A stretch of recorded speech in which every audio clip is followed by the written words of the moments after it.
had a gig in Hyderabad where only 3 people showed up and we were 5 people on stage.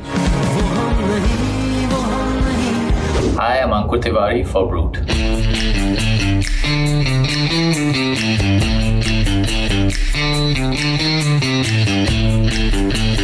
College, I think I preferred music over what I was studying, and a lot of seniors had a lot of time with the juniors. There was a bunch of ragging.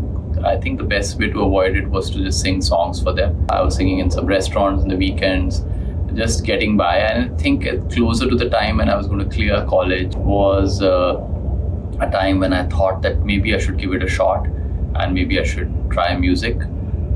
Coming from a small town maybe, and which was Roorkee, and then doing college in Bhopal, I think I was very optimistic and naive. And I recorded a demo tape in the college corridors, and I think I had some 2,000 or 3,000 rupees. I came to Bombay with a dream to crack an album.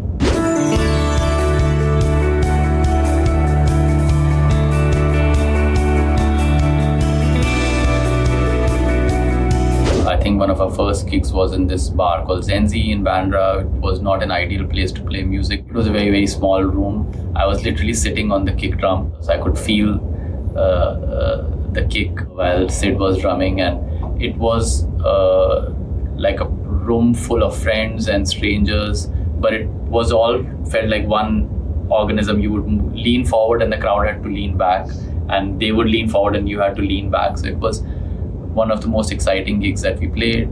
To counter that, we had a gig in Hyderabad where only 3 people showed up and we were 5 people on stage. So it was really strange at first, but then we said we'll give it our all, and we started playing, and slowly the room filled up and it was exciting.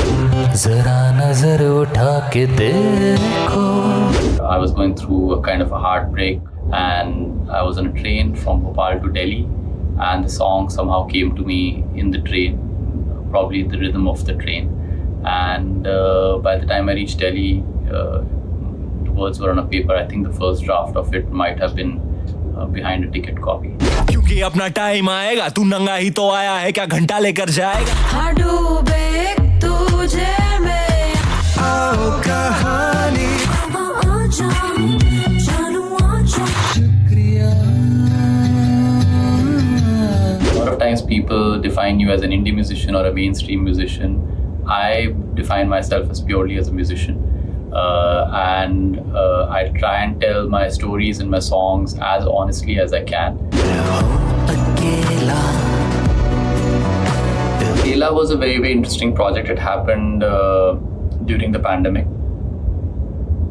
Pandemic, like for anyone else, I assume, kind of threw me off. My earlier music was always more kind of intimate and upfront.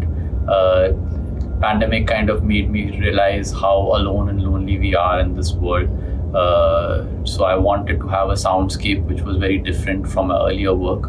So made it more cinematic, made it more soundscapey, like a speck of dust oscillating in the universe.